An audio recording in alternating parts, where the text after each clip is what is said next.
¿Cómo se declara el acusado? El señor Salviero Salguero Olivares. Primer cargo, asesinato. Segundo cargo, allanamiento de morada en primer grado. Tercer cargo, violación en primer grado. Y cuarto cargo, delito sexual en primer grado. No culpable de todos los cargos. Más de una década después de que la estudiante universitaria Faith Hedgepeth fuera encontrada supuestamente brutalmente violada y asesinada en su apartamento en Carolina del Norte, los investigadores creen que finalmente pueden haber encontrado a su asesino. Todos queremos que este juicio sea justo e imparcial porque hay mucho en juego aquí. A medida que se acerca el juicio del sospechoso, los abogados de la Fiscalía y la defensa están luchando en las audiencias previas al juicio. Estamos analizando más a fondo los antecedentes de este caso y cómo las decisiones de un juez antes del juicio podrían afectar a un jurado. Bienvenidos a Sidebar, presentado por Law and Crime. Soy Jesse Weber. En septiembre de 2012, Faith Hedgepeth, de 19 años, estaba comenzando su tercer año en la Universidad de Carolina del Norte, en Chapel Hill. Ella se estaba quedando temporalmente con una amiga en un departamento de una habitación fuera del campus. Y fue ahí donde encontraron su cuerpo el 7 de septiembre. La noche en que murió, Faith tenía una agenda llena que realmente resaltaba la vida universitaria. Según la línea de tiempo que la policía armó, fue a un evento en una hermandad, Alpha Pi Omega. Fue a la biblioteca a estudiar y luego regresó a su departamento y se preparó para salir a un club nocturno local que permitía la entrada a cualquier persona de 18 años en adelante. Su compañera de cuarto dice que regresaron a casa alrededor de las 3 de la mañana y Faith supuestamente se fue a dormir. Lo que sucedió a partir de ahí se convirtió en un misterio que no tendría respuestas, ni siquiera posibles respuestas, durante años. Según la policía, su compañera de cuarto, Karina Rosario, le dijo a la policía que después de que regresaron al departamento, ella terminó saliendo de nuevo alrededor de las 4:30 am, que ella y otra amiga, Marisol Rangel, regresaron alrededor de las 11 am y encontraron a Faith. Y luego, casi exactamente 9 años después, en la misma fecha, finalmente hubo un gran avance en este caso.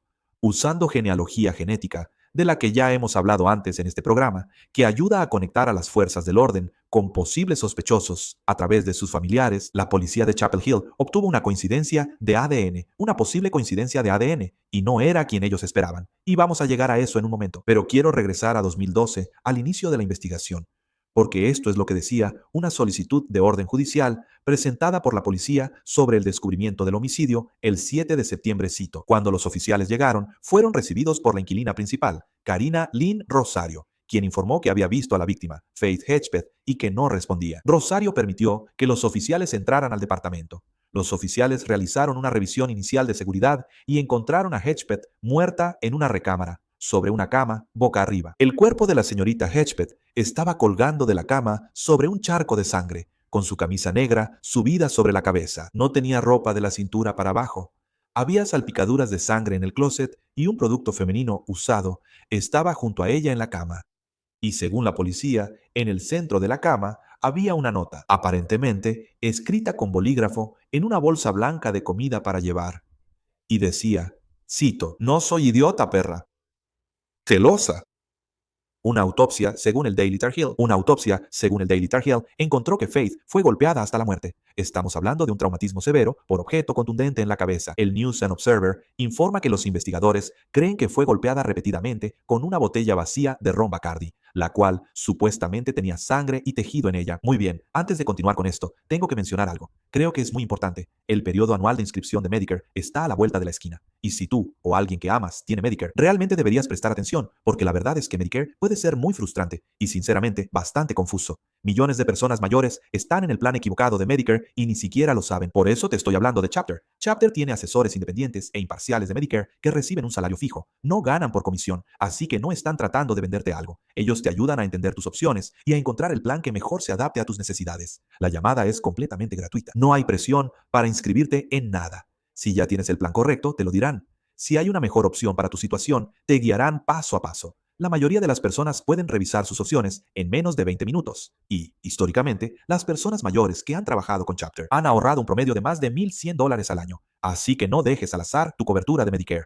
Llama a Chapter hoy al 845-493-3791. De nuevo, ese es el 845-493-3791. Hablarás con una persona real que puede ayudarte a entender tus opciones. y la llamada es completamente gratis. WRAL News informa que la policía encontró semen en Faith, pero las autoridades no confirmaron públicamente si ella había sido agredida sexualmente. Y mientras los oficiales investigaban la vida de Faith para tratar de entender qué estaba pasando aquí, hubo alguien que rápidamente pasó a encabezar la lista de personas de interés, un hombre llamado Eric Tacoy Jones. Ahora, Jones aparentemente había salido con la compañera de cuarto de Faith, Karina, pero terminaron, supuestamente, después de que hubo violencia doméstica en la relación, o al menos esa era la acusación. De hecho, supuestamente, Faith animó a Karina a solicitar una orden de restricción contra Jones. Esto es lo que dice una solicitud de orden judicial sobre cómo pasó a ser de interés para la investigación. Su nombre está tachado en el informe, pero se refieren a Jones. Cito, el Departamento de Policía de Chapel Hill recibió una llamada el 9 de septiembre de 2012 de una mujer que fue excompañera de cuarto de Hedgepeth. La excompañera de cuarto declaró que en algún momento entre los meses de mayo y julio de 2012, Hedgepeth le dijo que Jones la odiaba a Hedgepeth y le dijo que la iba a matar a Hedgepeth si Rosario no volvía a estar con él. A través de la investigación preliminar, el declarante supo que Rosario obtuvo una orden de restricción contra Jones el 11 de julio de 2012. La base de la orden de restricción fue una agresión doméstica, a la que respondieron oficiales del Departamento de Policía de Chapel Hill el 11 de julio de 2012. En este incidente, Jones pateó 2 puertas del departamento hasta sacarlas de su marco. Como parte de esta investigación, el declarante también recibió varios testimonios de que Rosario fue vista con lesiones visibles en su cuerpo que, según se informa, fueron causadas por Jones. El declarante supo, a través de una investigación adicional, que Jones resentía a Hedgepeth por su influencia sobre Rosario. Varios testigos también informaron que Jones consideraba a Hedgepeth como un obstáculo para su relación. Después de que terminó la entrevista, Jones regresó a la escena del crimen y se acercó directamente a la cinta policial. Los oficiales tuvieron que pedirle que se fuera, porque la Orden 50B de Rosario seguía activa contra Jones y ella necesitaba regresar a su departamento. Ahora, los investigadores también escucharon de otra fuente anónima que, según se informa, Jones le había enviado un mensaje de texto el día antes del homicidio pidiéndole perdón. También supuestamente actualizó sus redes sociales con esta declaración, cito, «Querido señor, perdóname por todos mis pecados y los pecados que pueda cometer hoy. Protégeme de las chicas que no me merecen y de las que hoy desean mi muerte». Aparentemente, Jones le dijo a los detectives que la última vez que vio a Faith fue en el club nocturno. Pero el ADN de Jones, aquí está lo interesante, no coincide con el semen encontrado en la escena del crimen. Así que los investigadores volvieron al punto de partida. Según la solicitud de orden judicial, el video de seguridad del Thrill Nightclub, del que hemos estado hablando, al parecer mostraba a Faith y Karina interactuando con algunos otros hombres antes de irse. Así que los oficiales localizaron a todos estos hombres, solicitaron muestras de ADN de ellos, pero de nuevo, seguían llegando a callejones sin salida. 2016, la policía publica un retrato compuesto que fue creado por Parabon Nanolabs. Está basado en el ADN del sospechoso. Se llama fenotipado. Según se informa, indicó que el sospechoso probablemente era latino, con piel color oliva, ojos marrones o color avellana y cabello negro. Y luego llegas a 2021. Fue cuando las autoridades realizaron una conferencia de prensa para anunciar que habían hecho un arresto por el asesinato de Faith. Miguel Salguero Olivares, quien ahora tiene 33 años, no había estado en su radar en absoluto. Según informes, las autoridades obtuvieron su ADN durante una investigación por conducir bajo los efectos del alcohol unos días antes del anuncio, y fue entonces cuando determinaron que coincidía, o aparentemente coincidía, con la muestra encontrada en la escena. Aunque entendemos que nada puede llenar los vacíos en sus corazones, esperamos que saber que un sospechoso ha sido arrestado y ya está fuera de circulación les brinde tranquilidad de que estamos un paso más cerca de obtener justicia para Faith. A veces la justicia es rápida, otras veces toma más tiempo. Hoy, después de 9 años y una semana, se ha realizado un arresto por el asesinato de Faith Hedgepeth. El importante anuncio de hoy demuestra el poder de la colaboración, la persistencia y la potencia del ADN. Cualquier conexión entre Salguero Olivares y Faith todavía no está clara. Sigue siendo un misterio y ya han pasado 5 años desde ese arresto. 14 años desde la trágica muerte de Faith. Y este hombre finalmente irá a juicio. Antes de que volvamos a la historia en este episodio, quiero contarte algo que le pasó a mi esposa mientras organizaba un baby shower para una de sus mejores amigas. Mi esposa tenía una idea muy clara de cómo quería que todo se viera. Las decoraciones, los colores, el ambiente, toda la vibra en general. El único problema era descubrir cómo hacer realidad esa visión. Por suerte, encontró una aplicación gratuita llamada Gleeday.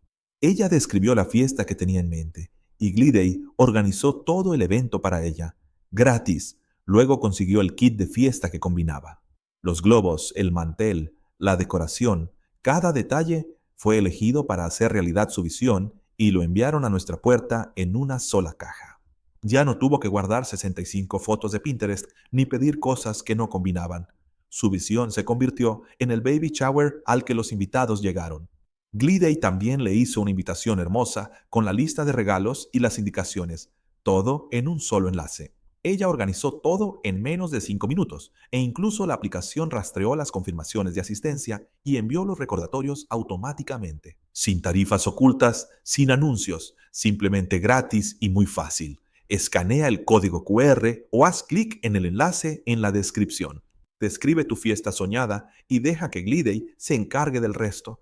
Después de que mi esposa descubrió su servicio gratuito, no ha organizado un evento de otra manera. Y ahora, volvamos a nuestra historia. Su abogado presentó una declaración de no culpabilidad en su nombre por 4 cargos: asesinato, violación, delito sexual y allanamiento, todos en primer grado. La selección del jurado se supone que comenzará en septiembre, pero incluso antes de eso, los abogados estuvieron en la corte esta semana para revisar las mociones previas al juicio. Estas mociones que dictarán cómo será el juicio, ¿verdad? ¿Qué pruebas pueden ser admitidas? ¿Qué debe ser considerado? Y realmente quiero profundizar en algunas de estas solicitudes porque ponen partes específicas de la investigación bajo el foco. Destaca lo difícil que puede ser juzgar casos sin resolver o casos que se remontan a años atrás. Y una de las primeras mociones que se escuchó esta semana fue una solicitud para evitar que el jurado vea ciertos informes de análisis, porque la fiscal aquí, Ángela García Lamarca, le dijo al tribunal que diferentes agencias involucradas en esta investigación intentaron todas estas líneas de investigación diferentes, algunas de ellas poco convencionales, para tratar de resolver este caso. Pero eso no necesariamente significaba que esos intentos de recopilar información resistirían el escrutinio del tribunal. Y en un giro interesante, el abogado defensor James Rainsford dijo que no tenía ningún problema con la solicitud del Estado. Escuchen. En algún momento durante la investigación de este caso que comenzó en 2012. Y creo que en este momento podría ayudar un poco, dar un poco de contexto para la historia de la investigación de este caso. Entonces, cuando ocurrió el crimen el 7 de septiembre de 2012, el Departamento de Policía de Chapel Hill comenzó a investigar. La autopsia fue realizada por la oficina del médico forense jefe, quienes hicieron, entre otras cosas, recolectar evidencia forense como parte del kit de agresión sexual. Este kit fue analizado posteriormente por el Laboratorio Criminalístico de Carolina del Norte y determinaron que se identificó un perfil de ADN. Este sujeto.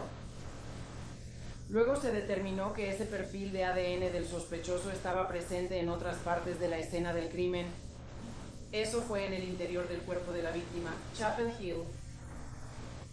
Con el tiempo, los investigadores estatales terminaron realizando docenas y docenas de pruebas de hisopado bucal de ADN a hombres en el área de los 3 estados. Para referencia del tribunal, el laboratorio criminalístico tiene más análisis de ADN para este caso que en toda la historia del laboratorio y no pudieron encontrar una coincidencia con el perfil del sospechoso que estaba en la víctima y en la escena del crimen. Y continuaron investigando. Al no encontrar una coincidencia de ADN, retomaron algunas de sus corazonadas. Estaban siguiendo la evidencia, ya sabes, en una dirección y en otra. Y en un momento empezaron a hacer algunas cosas que no eran tradicionales. Una de las cosas fue enviar la llamada al 911 que hizo la compañera de cuarto de la fallecida, quien estaba siendo presionada por... Ella es la víctima en este caso, Charlotte, la fallecida. Y su compañera de cuarto, Karina Rosario, fue la primera en encontrarla junto con su amiga, Marisol Romero. Cuando Karina llamó al 911, esa grabación fue guardada. Y la policía de Chapel Hill envió esa grabación a alguien llamado Mark McWish, en un intento de encontrar algo, cualquier tipo de pista, una pista que pudiera llevarlos al sospechoso, cuyo ADN coincidiría con la muestra. Desafortunadamente, su señoría, el señor McWish, no ha sido calificado bajo la ley de Carolina del Norte para emitir una opinión pericial. El crimen se acercó, sí. Señora, Después de escuchar la llamada al 911, formó opiniones basándose únicamente, cito, en un examen del lenguaje utilizado por el sujeto en esa única llamada al 911. Partió del supuesto de que se podía formar una opinión científicamente confiable basándose en las elecciones lingüísticas. El análisis del señor Bush no se basa en hechos o datos suficientes. No sabía nada sobre las circunstancias que rodeaban la llamada. No sabía nada sobre las personas involucradas. No sabía nada sobre los patrones normales de habla de la persona que llamó, ni otra información que le ayudara a interpretar de manera confiable el lenguaje de esa persona. No es el resultado de principios o métodos confiables según lo establecido en la regla 2. Esto sería el inciso número 2. En lugar de emplear una metodología que haya sido aceptada, probada objetivamente, validada de manera independiente, sometida a una revisión significativa por pares, o generalmente, pero dentro de una profesión científica, una comunidad profesional, él se basa en un marco interpretativo creado por él mismo, derivado únicamente de su propia experiencia monocultural en derecho, lo cual no es nada despreciable, pero sí cumple con el umbral inicial. De alguna manera tengo que decir la historia para que sea confiable o el resultado de principios y métodos confiables. Por todas esas razones, su señoría, el Estado está solicitando que esta orden de coordinación excluya cualquier referencia o contenido de la llamada al 911. Gracias, señora presidenta. Señor Rainsford, puede comenzar por la defensa. Sí, esta es una prueba creada por el Estado y el acusado no pretende presentarla. Así que no tengo ninguna objeción si el Estado no quiere intentar presentar el conocimiento de mi análisis y pruebas. Ya sabe, en cuanto a hacer tal vez un fallo general que implique cierta inestabilidad y que hay algo diferente a simplemente decir que nadie va a intentar admitirlo, entonces no se va a admitir. Dejaré eso al tribunal, pero la defensa no pretende presentarlo. Así que quiero decir, sí creo que es importante que el tribunal al menos reconozca lo que el Estado ha dicho en el acta, en lugar de simplemente decir que nadie lo va a admitir. Por si acaso, creo que es importante. Usted no se opone a la moción del Estado para excluir, ¿correcto? Correcto. ahora, como parte de la audiencia de mociones, hubo un agente especial de la Buró Estatal de Investigaciones de Carolina del Norte que subió al estrado para explicar algunas de las decisiones investigativas del equipo, incluyendo el análisis que se realizó sobre una declaración escrita que Karina había dado a la policía. Como equipo de investigación estábamos buscando obtener cualquier pista potencial que pudiéramos para encontrar a la persona responsable de la muerte de Faith. Así que estábamos revisando todas las pruebas y declaraciones que habíamos obtenido en el expediente del caso hasta ese momento. Y revisando todo con lupa para, ya sabes, hacer todo lo posible para quizá dar seguimiento a pistas que no se habían seguido. Entonces, el análisis que le entregaste al señor Schaefer, este es el análisis de declaración escrita del 7 de septiembre de 2012, según Clavaria, ¿correcto? Sí, y dijiste... Yes. En declaración, pero esta fue la única declaración que se le entregó al señor Schaefer para ser examinada, ¿correcto? Sí, eso creo. ¿Y por qué se tomó la decisión de presentar solo esta declaración, señor Schaefer?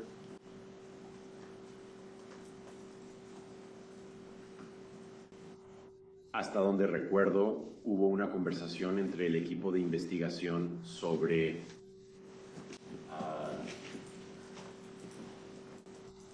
que alguien había escuchado sobre un investigador que podía proporcionar algún análisis de una declaración escrita. Y la idea era intentar todo lo que pudiéramos con lo que tenemos en el expediente del caso para ver qué podemos aprender. Y eso fue lo que nos motivó a indagar para ver, ya sabes, qué información podríamos obtener de esta técnica de investigación que francamente era muy poco convencional y que ninguno de nosotros había usado antes. Bien, entonces en este caso, nunca la habías usado antes, pero tomaste la decisión de contactar al señor Schaefer para que preparara un informe de un análisis y esto ya estaba guardado. Pensamos que valía la pena intentarlo y ver qué obteníamos de eso. Si ves algunas de las cosas de las que él habla en cuanto al cambio de los pronombres de una persona, en un punto de la historia donde el autor abandona una idea y la cambia por otra, la idea original todavía existe, pero se está ocultando. Engaño por ocultamiento. No sé de dónde viene eso, con todo respeto, qué significa eso, ni cómo lo ha comprobado, y así sucesivamente. Sin ir más lejos y sin ánimo de menospreciar, pero basado en algunos de los ejemplos dentro de la moción, respetuosamente estoy de acuerdo con el Estado de Carolina del Norte en que esto no cumpliría con el estándar bajo la sección 702. Por lo tanto, se concede la moción para excluir el análisis de la declaración escrita. El tribunal tomará nota de que el acusado conserva el derecho de hacer una oferta de prueba fuera de la presencia del jurado en el momento apropiado. A lo largo de los años, por supuesto, ha habido muchas teorías sobre lo que le pasó a Faith, quién pudo haber estado involucrado. ¿Podría Karina en realidad ser más que una simple espectadora inocente? Esa fue una de las teorías que surgió. ¿Y qué hay de la amiga que la acompañó al departamento cuando supuestamente encontraron a Faith por primera vez? Esa fue otra. Hubo muchos investigadores aficionados en Internet que han cuestionado sus historias. Y según WRAL News, el Estado reconoció que Karina había sido investigada previamente como sospechosa. Y ahora parece que los abogados defensores del acusado en este caso también están señalándola a ella. Según informes de medios locales como CBS 17, la defensa dio más detalles. Detalles sobre sus sospechas de Karina en un documento presentado ante el tribunal. Aparentemente, Karina tenía sangre en un dedo cuando se subió al auto de su amiga después de las 4 de la mañana, que de nuevo es aproximadamente la hora en que Faith habría muerto, lo cual, según se informa, ella no pudo explicar. Así que se analizó la sangre, pero según informes de WRAL, no había suficiente material para obtener una coincidencia de ADN. ¿Eso es duda razonable? Karina también, supuestamente, le dijo a la policía que la camisa que llevaba esa noche la había dejado en la casa de su amiga. Pero en realidad, según la defensa, esa camisa fue encontrada parcialmente debajo del cuerpo de Faith. La defensa también alega que Karina usó la frase "no soy estúpida" varias veces en las entrevistas con la policía. Recuerda, esa es la frase que aparentemente estaba escrita en la bolsa encontrada junto a Faith. Y cuando comenzó la investigación, un oficial supuestamente escribió, según CBS 17, que Karina, cito, no mostró absolutamente ninguna emoción. Nunca se molestó por lo que estaba viendo y solo miró el colchón como si fuera cualquier otro objeto irrelevante. Pero el Estado parecía querer proteger a Karina si podían, pidiendo que no fuera grabada por los medios durante su testimonio. Y así, específicamente con respecto a Y este, este es un caso caso inusual, inusual, todos ustedes sabemos. lo saben, un caso sin resolver que ha sido, a diferencia de la mayoría de los casos sin resolver que se enfrían, ¿verdad? O no se cometen crímenes y luego se enfría y luego hubo una coincidencia de ADN, ¿verdad? ¿Verdad? Y luego retomamos el caso y procesamos bastante rápido después de eso. Este es diferente. El crimen se cometió en 2012. Se encontró el perfil de ADN en la escena del crimen. Sabíamos que el ADN estaba ahí. La persona que hizo esto dejó su ADN por toda la escena del crimen. Pero luego, durante años y años y años, no se pudo encontrar eso de nuevo. Así que las autoridades lo investigaron, hicieron lo mejor que pudieron. Así fue. Siguieron las pruebas. Básicamente se enfocaron en Karina Rosario. Y sé que estoy incomodando a la defensa. Creo que necesitas decir algo y estoy segura de que les darás la oportunidad. Pero es importante para el fondo de esta moción, ¿sabes? Porque requiere que el tribunal entienda más de lo que podría entender sin conocer todas las pruebas de este caso.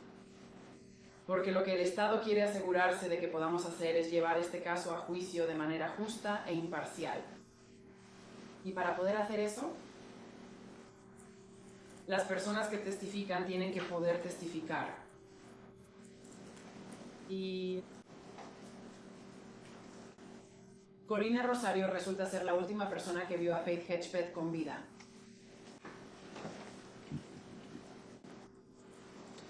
Y ha vivido el resto de su vida como la principal sospechosa en este caso. Todavía sigue pasando. A pesar de que en 2021 encontramos la coincidencia de ADN.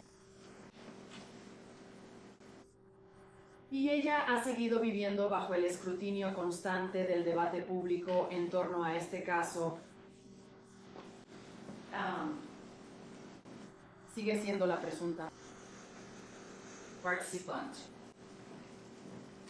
Que ella venga a testificar algo que está absolutamente dispuesta a hacer va a ser inusualmente difícil porque no solo tiene que testificar sobre algo que la ha afectado profundamente como persona, como ser humano, como alguien que amaba a Jay Hefner,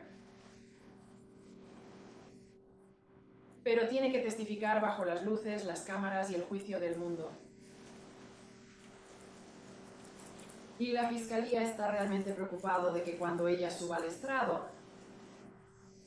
puede que no sea capaz de testificar. Si esa presión es tan abrumadora. Y queremos que el jurado la escuche a ella. Creo que la acusada también debería querer que el jurado la escuche a ella. Así Es que una decir que se objeción me ha válida preguntado. sobre lo que la acusada querría, no lo sé, no. No. Te voy a dar una oportunidad. Pero no, también señalaría que estos argumentos se han hecho fuera de la presencia del jurado. No se ha seleccionado un jurado. Sé que estas son mociones previas al juicio. Lo sé. Además, dada la naturaleza de este caso, las preocupaciones que ambas partes tienen en cuanto a asegurarse de que ambas partes puedan seleccionar un jurado que sea justo e imparcial. Cuando lleguemos a ese punto en septiembre, la objeción queda registrada respetuosamente, pero en este momento rechazada. Pero el abogado tendrá la oportunidad de hacerlo. Gracias. Señorías. Sí, me disculpo por decir algo sobre lo que la defensa debería querer. Lamento haberlo dicho. Lo que realmente quise decir es que todos queremos que este juicio sea justo e imparcial porque hay mucho en juego aquí. Así que, Señoría, la víctima. Y el argumento del Estado es que, como mínimo, se prohíban las cámaras y la fotografía durante el testimonio de Karina Rosario y Montecel Rangel, quien está en una posición similar, aunque no tan extrema. Las pondría en la mejor posición posible para testificar de manera reflexiva, precisa y competente, lo cual es importante para todos nosotros. Gracias, señora Day. Sí, señor. Señor Rensselaer. gracias, señoría. Sí, señor. Creo que lo que la Fiscalía, el Estado, está pidiendo violaría los derechos al debido proceso de mi cliente bajo la Quinta Enmienda y la Sexta Enmienda de la Constitución de los Estados Unidos y sus derechos al debido proceso bajo la Constitución de Carolina del Norte. La confrontación por sí sola, si el jurado está escuchando a los testigos que presenta el Estado, quiero decir, si el Estado decide llamar a la señorita Randall o a la señorita Arroyo al estrado y de repente tenemos que hacer una pausa y el jurado regresa y de repente las cámaras de televisión, que tampoco me gusta mucho tener detrás de mí, sin ofender, eso va a enviar un mensaje. Es decir, hay un reconocimiento implícito en ese momento, al menos yo creo, aunque podría decirse que no lo sé, que estos testigos no lo son, Bueno, el señor Zara no es nadie en absoluto. en este caso. Voy a sacar las cámaras de la sala del tribunal. Confía en ella. Ella podría tener algo que ver con el evento, cualquier cosa, y eso es un gran riesgo, sin mencionar. Y solo incorporaré por referencia los argumentos que hicimos anteriormente sobre los tribunales abiertos al público y nuestra objeción contra la solicitud previa del Estado de sellar las mociones previas al juicio. Y no quiero. Escribí solo incorporar por referencia y luego asignar 30 minutos para mí, lo más rápido posible. Así que si También eso está queda bien con su señalado como señoría, importante.